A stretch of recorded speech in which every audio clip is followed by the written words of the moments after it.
NSSI कौन माने neurosurgeons all over India देश सारा और विदेश भी न्यूरोसर्जन्स माने एठी आसिचंती तांकर जेते सब नॉलेज अच्छी एठी शेयर करिवे आउ आमर नुआ न्यूरोसर्जन्स जे एबे पाठ पढुचंती तांको पई एटा गोटे गुरुत्व जिंस काहेकि एटा तांको पई बहुत लाभदायक हबो आउ आमे इंडियन न्यूरोसर्जन्स माने भी तांको निज नॉलेज जो अच्छी समस्त को शेयर करले आउ आमर वर्कशॉप भी एठी होची वर्कशॉप माने सब नुआ नुआ तरीका जो आमर न्यूरोसर्जरी करा जाए से सब आमर वर्कशॉप हुए आज हैला आउ एटा बहुत सक्सेसफुल हैला आउ एई कॉन्फ्रेंस माध्यम रे आमर डॉक्टर्स मानकर जेते ज्ञान बढ़िबो तांकर उन्नति हबो सेही कारण दे आमर ए कॉन्फ्रेंस टा करा जाए जेते सब नुआ नुआ आमर एडवांस मशीन्स आसी एडवांस स्किल्स आसी ए सब एई कॉन्फ्रेंस रे प्रदर्शित हबो 400 प्लस डॉक्टर्स माने आसीचंती भाग्य नेचंती आ तांकर नॉलेज भी शेयर करछन मो ना प्रोफेसर सुधांशु चक्र मिश्र मो न्यूरोसर्जरी बा स्नायु शल्य विभाग रो प्रोफेसर हेड अछि बर्तमान आईएमएस सम हॉस्पिटल कैंपस 2 रे काम करछि आ पूर्वरु मो एससीबी मेडिकल कॉलेज रो प्रोफेसर हेड थिली न्यूरोसर्जरी रे डीन प्रिंसिपल एवं मेडिकल सुपरिटेंडेंट मो रिटायर करछि वर्षेला तो ये जो कॉन्फ्रेंस होची ता ऑल इंडिया कॉन्फ्रेंसेस न्यूरोसर्जन बा जे माने मस्तिष्क स्नायु शल्य विभाग रे ऑपरेशन करନ୍ତି ସେମାନଙ୍କ ଗୋଟେ कॉन्फ्रेंस ए कॉन्फ्रेंस रे विभिन्न प्रसंग विषय आलोचना होई विभिन्न तर्क वितर्क ही उत्तम चिकित्सा कोटा से विषय आम गोटे कनसेनसस बा गोटे एक मत आम पहुँचवा जहाँफल कि रोगी मान चिकित्सा उन्नति घटे। नमस्कार मु डॉक्टर सौम्य दर्शन नायक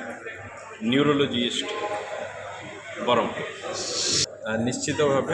ओडिशा गोटे एमती राज्य जो थे कि आमर ज्ञान आहरण करवा और ज्ञान आम वितरण करवा दीटाक आमर बहुत ज्ञानी डॉक्टर्स अच्छा और स्पेशली स्नायु रोग जोटा कि बहुत भाव ओडिशा रे और भारत वर्ष रे बढ़ी बढ़ी चली स्पेशली स्पाइन जनित रोग मस्तिष्क रोग ये सब रोग जमी बढ़ी चली तेणु ये स्पाइन जनित अस्त्रोपचार उपरे विभिन्न गणमाध्यम आमर सचेतन सृष्टि करने बहुत आवश्यक स्पाइनल इंजुरी ये सब रोड ट्रैफिक एक्सीडेंट पर बहुत कॉमन हो जाइए आउ ये स्पाइनल इंजुरी और अन्य सब जतक स्पाइन जनित रोग जमीक स्पाइनल ट्यूमर्स है वैस्कुलर मालफॉर्मेशन है स्पाइन जनित डिमाइलिनेशन है ये सब स्नायु जनित रोग उपर गोटे आलोकपात करने विभिन्न देश और विभिन्न राज्य लोक मैंने ओडिशा को आसिचंती और ओडिशा रे एपरिकी सचेतनता सृष्टि करवा निहाती भाव गोटे भल जिनस जोटा कि आमर सराहनीय और सरकार और गणमाध्यम आपण मानकर भूमिका भी बहुत रोचे आमे यही सब रोग विषय सचेतन करवा लोक और यह किपरि गवेषणा चली और किपरि भाव नुआ चिकित्सा सब बाहर से विषय जनवाई यही सब कॉन्फ्रेंस नैनोबॉट्स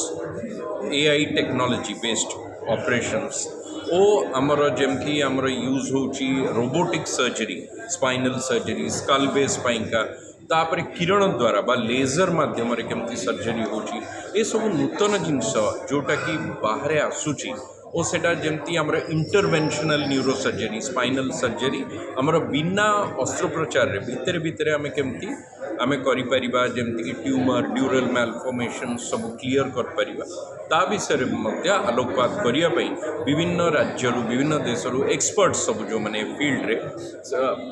पाखापाखि 450-500 डॉक्टर्स माने एकत्रित होइछन और दी दिन धरी एक कर्मशाला चलिबो और एथेरे सबु विषय ज्ञान आमे आहरण करबा प्लस स्टूडेंट्स माने भी तांकर सब प्रेजेंटेशंस कर